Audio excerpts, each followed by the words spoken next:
Welcome. I'm Jonathan Goldhill, the Growth Coach, and I'm sitting here today with Craig Pollack, the owner of FPA Technology Services. And Craig and I are going to have a conversation today about some of the work that he's done over the years with me and on his own to help grow his business. Well, started the company in May 1991, so almost 20 years now.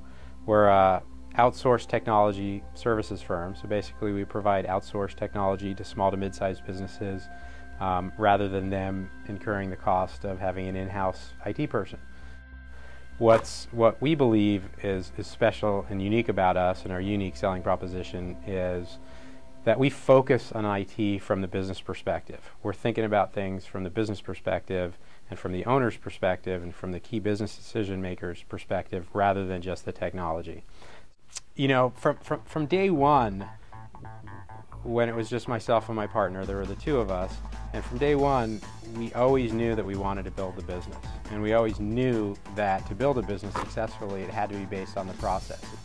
As much as it is about the quality of the people, and don't get me wrong, we have great people here, it's about the processes, it's about the systems, it's about how do you scale this entity. And so from day one of the things that we were always fanatical about was documentation. Even if it was just me doing the work and I was the only one who'd ever actually see it, we were still, fanatics about documenting. And oftentimes, you get caught up in the day-to-day. And I think our biggest struggle is when to get caught up in the day-to-day and when to let go. It's hard to let go of that. So how do you build in the right processes and systems and development tools and everything so that your staff can do things at the level that you want them to do it at the level that you know you could do it at, and at the level that your clients are expecting your company to do it at. Sure. So it's a process. You have some unique practices in the area of bringing new people on, onboarding them into the company. Can you talk a little bit about what's worked well for you without giving away any of your secrets? Right. It's quite methodical. Anybody who starts here has, beyond the interviewing process, takes 3 different levels of tests. The first test is a technical exam. Mm-hmm. So out of the chute, it's a technical exam that we developed ourselves. So before we even talk to people, we need to know where do they stand. Are they a desktop guy? Are they a server guy? Do they know Exchange? Do they know routers? Where do they fit in? Mm-hmm. After that, we work with another test that gives us basically workplace habits and characteristics. Mm-hmm. Are they is this person, do they display a sense of urgency? Are they well organized? Are they decisive? Can they do things on their own, or do they need to be led, to the table and told exactly what they need to do? That test it's based on a model that we build based on our successful staff. And then the third test that we give, and not necessarily test, but assessment, is your standard DISC assessment, Mm-hmm. which really helps. And in addition to the evaluation process, it's also helped our staff, because now we have a standard syntax when we're talking about people, when we're talking about how they fit in the 4 categories. And it's really easy to understand, well, are they high I's or low I's? What does that mean? And all of that goes into evaluating a candidate in a very objective way, as opposed to a subjective, well, I like this guy. Right. It's, well, like is good, but is he going to last 5 to 10 years?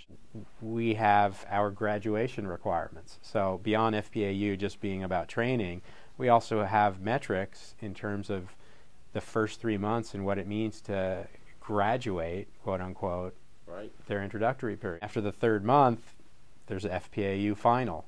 They have to take a final and pass the final exam to be able to get out of that intro period. The tough thing is balancing the time spent on the meetings with the time to, do the work. Mm-hmm. And the difficult part of, I'd say, in a technology business, where, you're working with engineer sort of characters, Mm-hmm. where meetings tend to drill down to the lowest common denominator rather than the concepts. Right. And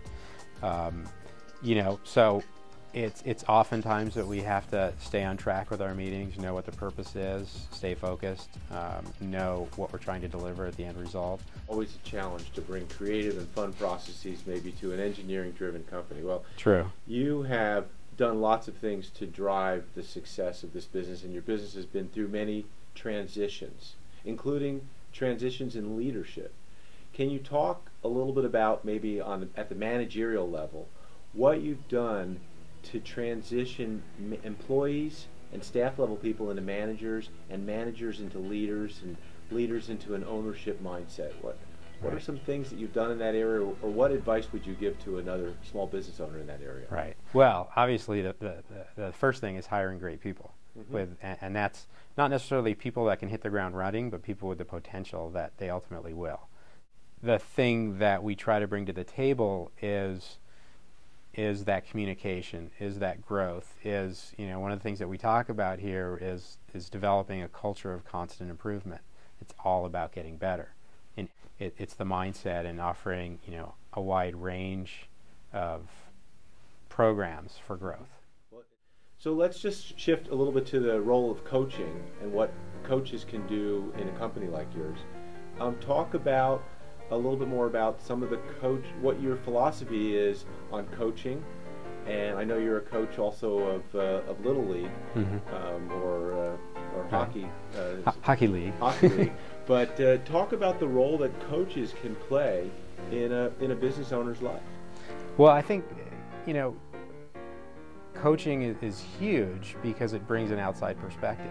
And again, coming back to that mindset of culture of constant improvement, I always want to be better. It doesn't matter what it is that I'm working on, I always want to be better. And luckily I've built a company that has that mindset and have people that have that mindset, that people that want to grow and people want to be challenged and people want to be put outside their comfort zone. And so coaching brings an outside perspective, and coaching also gives you an opportunity to push yourself. That's the beauty of it in a sort of uncomfortable way. So when are you done with coaching or pushing yourself? Right. Or when you're done, does your business just start to slow down and shrivel up? Well, business is just like sports. There's only two directions. Either you're going forward or you're going backwards. Nobody's standing still. Right. Are the rewards and the challenges better, and do they outweigh the hard work that goes along with it? Still trying to figure that one out. And what would your people say? He's still trying to figure that one out. Okay. You seem like you have a pretty successful company. You've been doing this for how many years again?